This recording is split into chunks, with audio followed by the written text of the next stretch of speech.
Movie की शुरुआत में हम पाकिस्तानी जनरल कादिर को देखते हैं, जिन्हें पता चलता है कि उन्हें कैंसर है और उनके पास केवल 3 साल ही बचे हैं। तभी टीवी में न्यूज आती है कि भारत सरकार ने धारा 370 हटा दी है। ये खबर सुनकर जनरल का खून खौल जाता है कि भारत ऐसे कैसे कर सकता है, इससे तो हमारा नुकसान होगा। इसलिए अब वो सोच लेता है कि उसके पास जितने भी दिन हैं, वो भारत को तबाह करने में लगा देगा। वो आउटफिट एक्स नाम के एक आतंकी संगठन को फोन लगाता है, जो पैसे के बदले कहीं भी आतंक फैलाने का काम करता था और उसके मेन लीडर का नाम होता है जिम। अब कहानी यहाँ से 3 साल आगे बढ़ती है, जहाँ हम राफे नाम के एक आतंकी को देखते हैं, जो कि जिम के लिए काम करता था और वो दूसरे आतंकियों से बड़ा हथियार लेने आया था कादिर द्वारा दिए गए काम को अंजाम देने के लिए। तभी उसे पता चलता है कि एक आदमी उसे ढूंढते हुए वहाँ चला आया है, लेकिन लोगों ने उसे पकड़ रखा है। अब राफे उस आदमी से मिलने जाता है, जिसके भयंकर तरीके से पिटाई हो रही होती है। वो आदमी जैसे ही कुछ बोलता है, राफे की आंखों में एक अलग ही डर दिखाई देने लग जाता है और कहता है कि पठान, तुम जिंदा कैसे हो?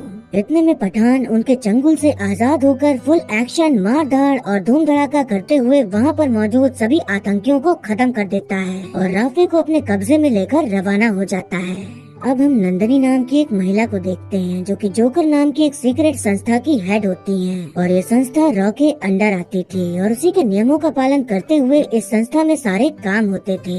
एक ऑफिसर उन्हें खबर देता है कि रुबीना पेरिस के एक मेट्रो स्टेशन में देखी गई है, तो नंदनी मैम फौरन वहाँ से निकलकर किसी से मिलने के लिए रवाना हो जाती हैं। अपने जूनियर के पूछने पर वो बताती हैं कि वो पठान के पास जा रही हैं, जो कि हमारा बेस्ट एजेंट है, लेकिन अभी हमसे नाराज है। अब कहानी यहाँ से 2 साल पीछे जाती है, जहाँ हम देखते हैं कि पठान अपनी मस्त बॉडी बनाते हुए खुद को तंदुरुस्त कर रहा होता है, क्योंकि पिछले मिशन में वो बुरी तरह से घायल हो गया था और अस्पताल में भर्ती था। तभी वहाँ नंदनी मैम उससे मिलने आती हैं और उसे सलाह देती हैं कि उसे कोई हॉबी बना लेनी चाहिए, ताकि रिटायरमेंट के बाद कुछ रहे करने को। पठान कहता है कि मैंने एक हॉबी ढूंढ ली है, जिसका नाम है किंटसुगी। जब कोई चीज टूट जाती है तो जापानीज लोग उसे सोने से जोड़ते हैं, जिससे कि उस चीज की खूबसूरती और मजबूती बढ़ जाती है और वो चीज पहले से ज्यादा बेशकीमती भी हो जाती है। पठान नंदनी मैम को एक फाइल दिखाता है, जिसमें कि उन सभी लोगों का डाटा मौजूद था, जो कि पहले इंडियन सोल्जर या एजेंट थे, लेकिन किसी दिक्कत या चोट के कारण वो सभी रिटायर हो चुके थे। लेकिन उनमें अब भी जोश भरा हुआ था अपने देश के लिए कुछ कर गुजर जाने का और कुर्बान हो जाने का। पठान कहता है कि हम एक संगठन बनाते हैं, जिसका नाम होगा जोकर, यानी कि joint operation and cover research. इसमें वो सभी लोग जुड़ेंगे जो किसी कारणवश टूटे हुए हैं, पर अपने देश के लिए और भी टूटने को तैयार हैं। नंदनी मैम पहले तो थोड़ा ना नुकुर करती हैं कि इस संगठन को बनाने के लिए आला अधिकारियों से बातचीत करनी पड़ेगी, पर पठान उनको इतना ज्यादा मोटिवेट कर देता है कि वो उसका साथ देने के लिए तैयार हो जाती हैं। तो इस तरह जन्म होता है टीम जोकर का, जो कि वो हर वो मिशन करने को तैयार थे जो देश के लिए जरूरी तो थे, पर उसकी जिम्मेदारी कोई नहीं ले पाता था। पठान और नंदनी मैम ने मिलकर टीम तो बना ली थी, लेकिन इस टीम को मंजूरी देने के लिए रॉ के ज्वाइंट सेक्रेटरी कर्नल लूथरा तैयार नहीं थे, क्योंकि उनको पता था कि टीम पठान की है, तो वो नियमों के हिसाब से तो नहीं चलने वाले, बल्कि अपने हिसाब से ही काम करेंगे। पठान अपनी टीम द्वारा की गई खोजबीन से जानकारी इकट्ठा करके कर्नल लूथरा को बताता है कि आउटफिट एक्स नाम का एक निजी आतंकी संगठन बन गया है, जो कॉन्ट्रैक्ट के तौर पर लोगों से काम लेता है और आतंक फैलाता है। और सूत्रों से पता चला है कि उसका अगला टारगेट दुबई है, क्योंकि दुबई में एक साइंटिफिक प्रोग्राम होने वाला है, जिसमें कि हमारे 2 बड़े वैज्ञानिक और देश के राष्ट्रपति शामिल होंगे, तो शायद वो वहाँ हमला कर सकता है। कर्नल लूथरा पठान की टीम द्वारा दी गई जानकारी से इम्प्रेस होकर उनको काम करने की मंजूरी दे देते हैं और अब पूरी टीम दुबई पहुंच जाती है आउटफिट एक्स को ठिकाने लगाने के लिए। पठान को पता चलता है कि आउटफिट एक्स प्रेसिडेंट के पीछे नहीं, बल्कि वैज्ञानिकों के पीछे है, तो वो उनको बचाने के लिए भागता है। अब हम देखते हैं कि आउटफिट एक्स का main leader gym grenade launcher से वैज्ञानिकों की सिक्योरिटी के ऊपर हमला करके एक वैज्ञानिक को उठा ले जाता है। वैज्ञानिक को बचाने के लिए पठान जा ही रहा होता है कि तभी जिम अपनी गाड़ी से उसकी गाड़ी को टक्कर मार देता है और पठान की गाड़ी उलट जाती है। जिम पठान को पहले से जानता था, तो वो कहता है कि इस मुलाकात का मुझे काफी अरसों से इंतजार था। यहाँ हमें पता चलता है कि जिम पहले रॉ में था, लेकिन खबरों के अनुसार वो एक मिशन में मारा जा चुका था और उसे वीर पुरस्कार भी मिला था, पर असल में उसने आउटफिट एक्स नाम का आतंकी संगठन चलाना शुरू कर दिया था।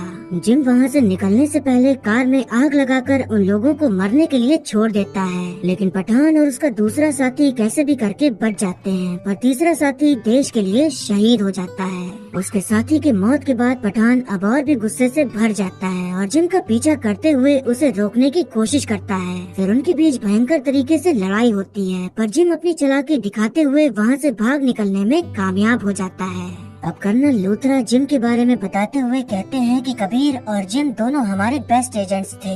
सोमालियन पायरेट्स ने ओएनजीसी की ड्रिलिंग टीम को किडनैप कर लिया था, तो जिम अकेले ही उनको बचाने पहुंच गया और उन्हें उनके चंगुल से छुड़ा भी लिया। लेकिन सोमालियन पायरेट्स ने बदला लेने की ठान ली और जिम को ढूंढ के उसे और उसके परिवार को बंदी बना लिया। उन्होंने जिम और उसकी बीवी की जान बख्शने के लिए हमसे 10 करोड़ रुपए मांगे, पर हम आतंकियों से सौदेबाजी नहीं करते। वो जिम को टॉर्चर करते रहे और पैसा न मिलने पर उन्होंने उसकी बीवी को गोलियों से भून दिया, जो कि पेट से थी। और जिम अपनी पत्नी और अपने बच्चे को अपनी ही आंखों के सामने मरता देख चिल्लाता रहा, पर वो कुछ कर न सका।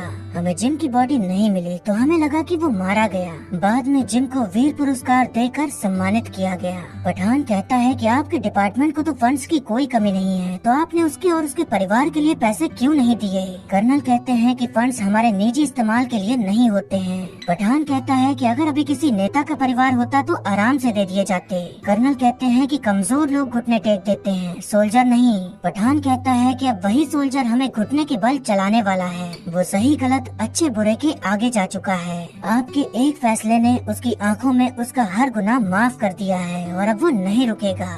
पठान और उसकी टीम और जानकारी इकट्ठा करने में लगी होती है, तो पता चलता है कि डार्क वेब में कई जगह रक्त बीज नाम का शब्द देखने को मिल रहा है। और जिन लोगों को पठान ने दुबई में धोया था वो अलग अलग देश के या तो एक्स एजेंट्स थे या एक्स सोल्जर्स थे। तो जिनके आउटफिट एक्स गैंग में हर देश के गद्दार एजेंट्स काम कर रहे थे और उन सभी के बैंक अकाउंट में रुबीना नाम की पाकिस्तानी डॉक्टर के अकाउंट से पैसे ट्रांसफर हुए थे। तो पठान सोचता है कि अब आगे की जानकारी रुबीना के जरिए ही मिल पाएगी, तो उसकी लोकेशन ढूंढकर वो उसके पास पहुंच जाता है। रुबीना अपने बदन को दिखाते हुए पठान को रिझाकर अपने पीछे पीछे ले जाने लगती है और पठान भावनाओं में बहकर उसके पीछे पीछे चला भी जाता है। तभी यहाँ खुलासा होता है कि रुबीना जिम के साथ मिली हुई है और वो उसे रिझाकर जिम के अड्डे पर ले आई है और अब पठान का पूरी तरह से पोपट हो जाता है। जिम रुबीना को टक्कर देते हुए सिर्फ कच्छा पहनकर मस्त बढ़िया वाली बॉडी दिखाकर पठान को टपका डालने का ऑर्डर देकर वहाँ से चला जाता है। जैसे ही जिम वहाँ से रवाना होता है रुबीना तुरंत पलट जाती है और पठान का साथ देते हुए जिम के गुंडों को मारना शुरू कर देती है। रुबीना बताती है कि वो एक ISI एजेंट है और वो जिम के साथ रहकर खुफिया जानकारी इकट्ठा कर रही है और उसे पठान का साथ चाहिए, क्योंकि उसे ऐसा कुछ चाहिए जो उसके साथ होने पर ही मिल सकता है।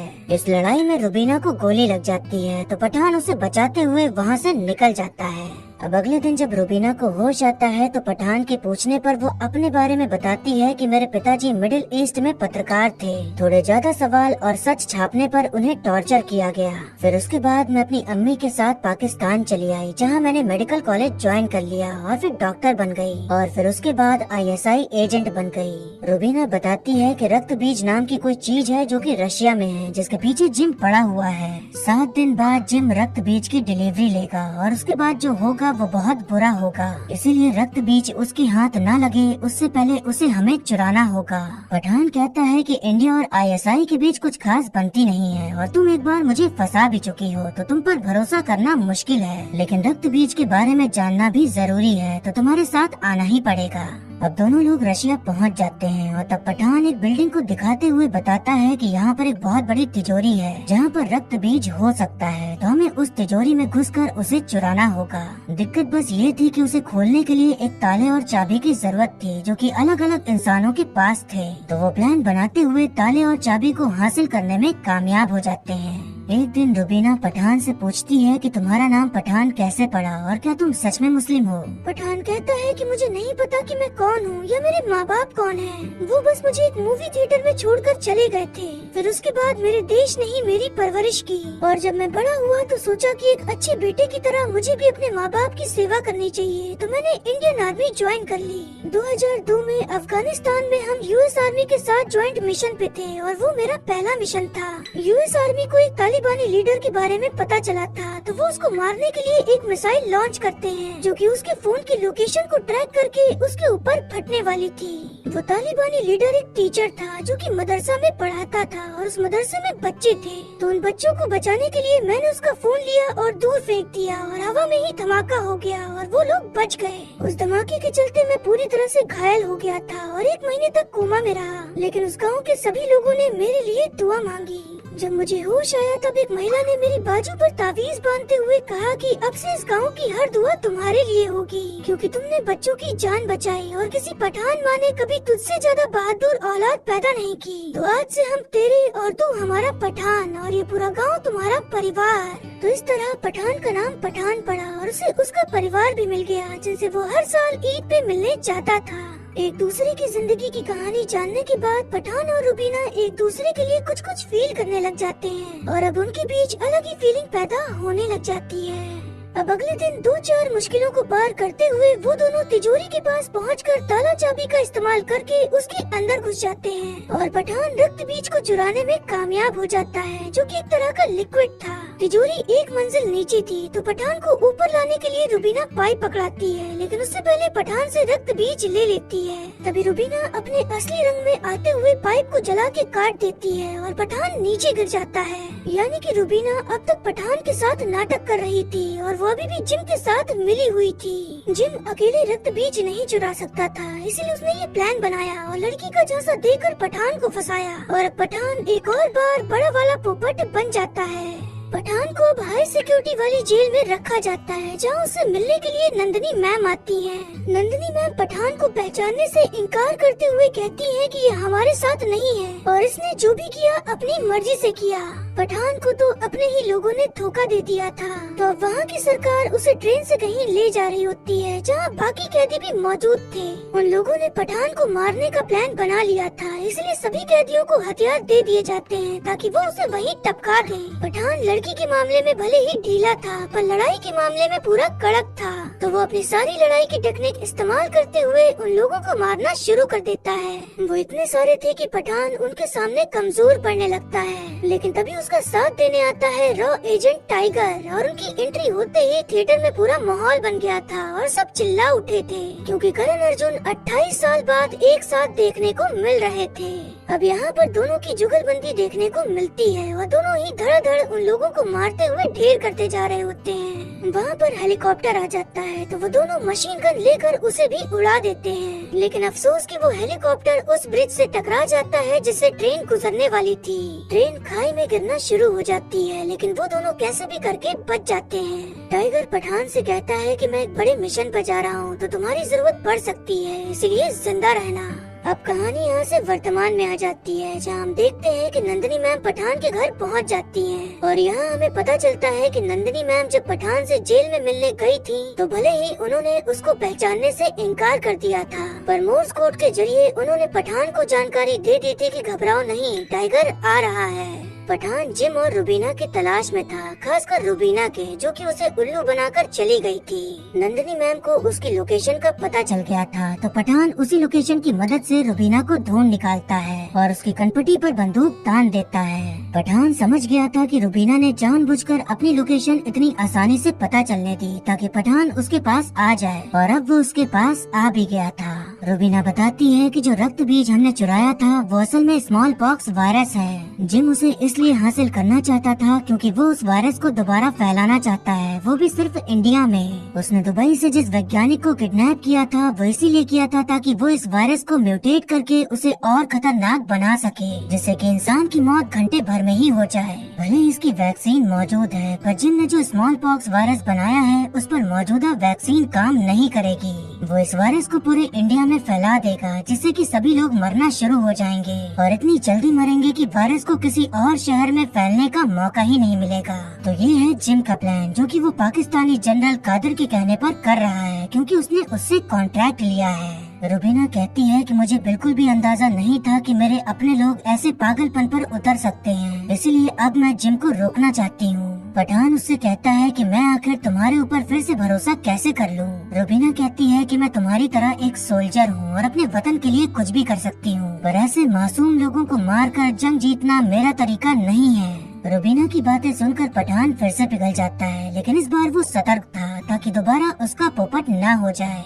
अब हम जिम को देखते हैं, जो कि फुटबॉल के आकार की 2 बॉल पकड़े होता है जिसके अंदर वायरस भरा हुआ था। जनरल कादिर ने भले ही जिम को कॉन्ट्रैक्ट दिया था इंडिया पर तबाही मचाने का, पर जिम की इंडिया से निजी दुश्मनी भी थी, इसीलिए वो इस काम को अपना बदला समझ के कर रहा था, ताकि भारत की सरकार को एहसास दिला सके कि जब आप अपने लोगों को बचाना चाहते हैं पर बचा न सके तो कैसा महसूस होता है। डॉक्टर साहब कहते हैं कि ये सब पागलपन है और जिन्हें तुम मारना चाहते हो वो तुम्हारे ही देश के लोग हैं। जिम कहता है, मैं जहाँ खड़ा हूँ वही मेरा देश है, वही मेरी दुनिया। ये सब डायलॉग बाजी चली रही होती है कि तभी पठान लैब पर हमला कर देता है और चारों तरफ अफरा तफरी मच जाती है। रुबीना वायरस वाले बॉल्स को लेकर भागने की कोशिश करती है, पर जिम उसे ऐसा करते देख लेता है और वो समझ जाता है कि उसने पार्टी बदल ली है, इसलिए उससे बॉल्स छीनकर बाइक लेके वहाँ से भागने लगता है। पठान भी बाइक में सवार होकर उसके पीछे जाता है और उनमें बाइक पर ही बैठे बैठे लड़ाई शुरू हो जाती है। बीच में रुबीना आकर जिम से एक बॉल लेने में कामयाब हो जाती है, लेकिन वो बॉल के साथ ही ठंडे पानी में गिर जाती है। पठान जिम को पकड़ने के बजाय रुबीना को बचाने के लिए चला जाता है और साथ में उसे वायरस वाली बॉल भी मिल जाती है। अब वहाँ पर अपनी टीम के साथ कर्नल लूथरा आ जाते हैं और रुबीना को कब्जे में ले लेते हैं, क्योंकि वो एक ISI एजेंट थी तो उसका जेल जाना तो लाजमी था। अब हम देखते हैं कि उस वायरस वाली बॉल को इंडिया ले आया जाता है और उसको काटने पर उसमें एक छोटी बॉल मिलती है जिसमें कि लिक्विड भरा हुआ था। वैज्ञानिक नंदनी मैम को बताते हैं कि इस बॉल में वायरस नहीं है बल्कि नॉर्मल पानी है। तभी वहाँ के सारे सिस्टम जिम हैक कर लेता है और वीडियो कॉल के जरिए बताता है कि वो वायरस बॉल के कटने पर ही हवा में मिल गया था। बॉल 3 लेयर की थी। पहला लेयर खाली था, लेकिन दूसरे लेयर में अदृश्य कोरोसिव गैस थी, जो कि एक तरह का एसिड होता है जो हवा में आते ही प्लास्टिक को पिघलाने लग जाता है। तो जो PPE किट तुम सभी ने पहन रखी है अब उसमें छेद होने लगा होगा। फिर तीसरे लेयर में था रक्त बीज, यानी कि वो वायरस जो मैंने बनाया है और अब वो तुम्हारे अंदर घुस चुका है और चंद घंटों में तुम्हारी मौत होने वाली है। और छोटे बॉल में पानी इसलिए था ताकि मरने से पहले तुम लोग पानी के लिए न तरसो। जिम सच में एक निर्दयी, खतरनाक, बिना इमोशन वाला आदमी था जिसे कोई परवाह नहीं थी किसी के मरने की, बल्कि उसे तो मजा आ रहा था उन्हें मरते हुए देखकर। नंदनी मैम तुरंत लैब को लॉक करने का ऑर्डर दे देती हैं ताकि वो वायरस और ना फैलने पाए। लैब के बाहर सभी लोग इकट्ठा हो जाते हैं, पर वो कुछ भी नहीं कर सकते थे क्योंकि अब वायरस उनके अंदर जा चुका था और उसकी कोई वैक्सीन भी नहीं थी। लैब के अंदर जितने भी लोग वायरस से प्रभावित हुए थे उनसे नंदनी मैम कहती हैं कि बहुत कम लोगों को ये हक मिलता है कि वो खुद तय करें कि वो अपनी मौत का सामना कैसे करेंगे। मैं किसी घटिया आतंकी को ये मौत का तमाशा देखने नहीं दूंगी। मैं एक सोल्जर हूँ और अब तुम सब भी एक सोल्जर हो। मौत सभी को आनी है और आज हमारी मौत लिखी थी तो उसे अपना लो। नंदनी मैम ऑर्डर देती हैं कि इस पूरी लैब को बॉम्ब से उड़ा दिया जाए ताकि इस वायरस की बिल्कुल भी फैलने की गुंजाइश ना रहे। नंदनी मैम आखिरी बार सभी को सैल्यूट करती हैं और आज सभी की आंखों में आंसू थे, क्योंकि आज नंदनी मैम और बाकी लोग उनकी आंखों के सामने देश के लिए खुद को कुर्बान करने जा रहे थे। नंदनी मैम और बाकी सभी लोग बंदूक लेकर बारी बारी अपने आप को गोली मार लेते हैं ताकि वो आतंकी के दिए हुए वायरस से नहीं बल्कि खुद की मर्जी से मरे। और फिर उसके बाद पूरी लैब को बॉम्ब से उड़ा दिया जाता है। अब सभी आला अधिकारी मीटिंग पर बैठे होते हैं और तभी जिम का वीडियो कॉल आता है जिसका वो इंतजार कर रहे थे, ये जानने के लिए कि उसका मेन मकसद क्या है। जिम कहता है कि वो लोग एक आतंकी यानी कि जनरल कादिर के साथ सौदेबाजी करें और कश्मीर से सारी आर्मी फोर्स हटा दें। अगर ऐसा नहीं किया तो वायरस का एक बॉल अभी भी बचा है जो कि भारत के किसी भी शहर में तबाही ला सकता है। जब जिम और उसके परिवार को छुड़ाने के लिए आतंकियों ने 10 करोड़ मांगे थे तो सरकार ने देने से मना कर दिया था, पर आज जब पूरे देश की जनता पर खतरा मंडरा रहा था तो वो जिम की बात मानने के लिए तैयार हो जाते हैं। और यही जिम का प्लान था कि वो उनको इतना झुका दे कि जो काम पहले नहीं किया वो अब करना पड़े। पठान का तो खून खौल रहा था और वो तड़प रहा था जिम को मारने के लिए, क्योंकि उसकी वजह से नंदनी मैम मारी गई थी। तो वो उसके आदमी राफे को टॉर्चर करके पता लगा लेता है कि जिम अभी अफगानिस्तान में है। इससे पहले कि वो जिम को मारने जाए वो रुबीना को जेल से छुड़ा लेता है, क्योंकि वो जानता था कि भले ही वो पहले गलत के साथ थी पर अब वो सही का साथ देना चाहती है, इसलिए उसे अपने साथ ले लेता है। और कहीं न कहीं उसे रुबीना से प्यार भी हो गया था, तो ये भी एक कारण था उसे छुड़ाने का। हम देखते हैं कि जनरल कादिर और जिम दोनों लोग वायरस बॉल को एक मिसाइल में डालकर भारत पर हमला करने की तैयारी कर रहे होते हैं। तभी उनके पास एक वीडियो आता है जिसमें कि देखने मिलता है कि एक गांव है जहां लोग स्मॉल पॉक्स की वजह से मर रहे हैं और उन्हें वो वायरस वाला बॉल भी दिखाई पड़ता है। जनरल कादिर जिम के ऊपर ही चढ़ने लग जाते हैं कि वो उनसे दगाबाजी कर रहा है। जिम किसी का भी सगा नहीं था, वो बस अपने दिमाग से काम करता था। तो वो जनरल कादिर का गला पकड़ते हुए कहता है कि अगर ज्यादा बोला तो ये मिसाइल सीधा पाकिस्तान में जाके फटेगी। जिम अपने आदमियों को ये पता करने भेज देता है कि आखिर वहाँ उसका वायरस फैला कैसे। तभी यहाँ पता चलता है कि पूरा गांव मरने की एक्टिंग कर रहा था और ये सब पठान का प्लान था ताकि वो जिम की लोकेशन जान सके। और वो गाँव वाले वही थे जो पठान को अपना बेटा मानते थे। अब पठान और उसकी टीम और रूबीना सभी लोग जिम की लोकेशन पर हमला कर देते हैं, लेकिन मौका पाते ही जिम उस मिसाइल को लॉन्च करने का बटन दबा देता है।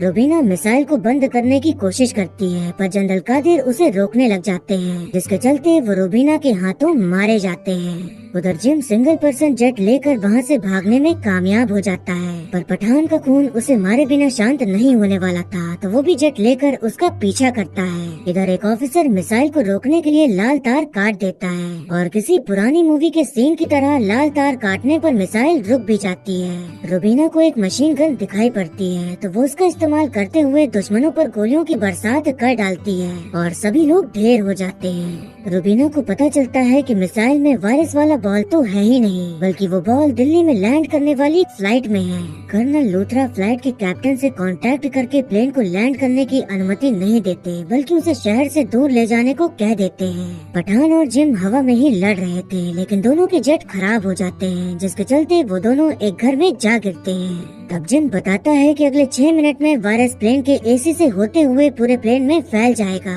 और उसमें बैठे सभी लोग वायरस से ग्रसित हो जाएंगे और फिर वो वायरस पूरी दिल्ली में फैल जाएगा।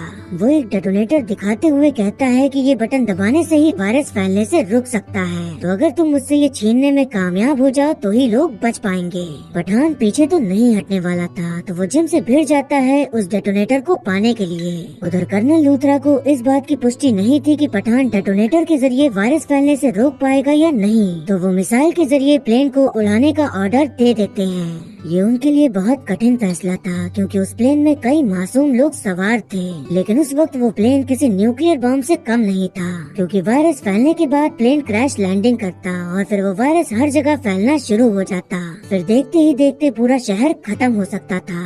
उधर पठान अपनी पूरी जान लगा देता है डेटोनेटर पाने के लिए और खुद को घायल करके आखिरकार जिम से डेटोनेटर छीनकर बटन दबाते हुए वायरस को रोक देता है। जैसे ही ये खबर कर्नल लूथरा को मिलती है कि वायरस का टाइमर रुक गया है, वो तुरंत मिसाइल को भी रोक देते हैं और अब प्लेन और उसमें सवार सभी लोग सुरक्षित बच जाते हैं और इस तरह से भारत की जीत हो जाती है और जिम हार जाता है। पठान जिम को पटकने देते हुए उसे खाई से नीचे गिरा देता है, लेकिन जिम मरता नहीं बल्कि आधे में लटका होता है। पठान उससे कहता है कि एक सोल्जर ये नहीं पूछता कि देश ने उसके लिए क्या किया, पूछता है कि वो देश के लिए क्या कर सकता है। जिम जो कि अपना वीर पुरस्कार हमेशा साथ लिए घूमता था, वो पठान ले लेता है और कहता है कि तुम इसके काबिल नहीं हो। जिम कहता है कि अपनी भारत माँ को मेरा आखिरी सलाम कहना। पठान उसकी तरफ देखते हुए कहता है कि जय हिंद और उसे फिर लात मारकर नीचे गिरा देता है और इस तरह से जिम का खात्मा हो जाता है। अब कहानी थोड़ा आगे बढ़ती है और हम देखते हैं कि पठान उस वीर पुरस्कार को नंदिनी मैम की फोटो के पास रख देता है, ये कहते हुए कि इस पुरस्कार की असली हकदार आप हो। अब उससे मिलने के लिए कर्नल लूथरा आते हैं, तो वो कहता है कि वो यहाँ से जा रहा है तो अब उनको कोई भी परेशानी नहीं होगी। कर्नल लूथरा कहते हैं कि तुमने जो जोकर नाम की टीम बनाई थी उसे और बड़ा करने का समय आ गया है, क्योंकि अभी और लोग भी हैं जो रिटायर हो चुके हैं, लेकिन अब भी उनमें जोश है कुछ कर गुजरने का, तो उन्हें तुम्हारी जरूरत है और इस यूनिट की कमान पूरी तरह से तुम्हारे हाथ में रहेगी और तुम जैसे चाहे वैसे काम कर सकते हो। कर्नल लूथरा कहते हैं कि इस देश को अकेले ना तो मैं बचा सकता हूँ, ना ही कबीर, ना ही टाइगर और ना ही तुम। हमें सबकी जरूरत है और साथ में मिलकर काम करना होगा, तभी ये देश सुरक्षित रह पाएगा।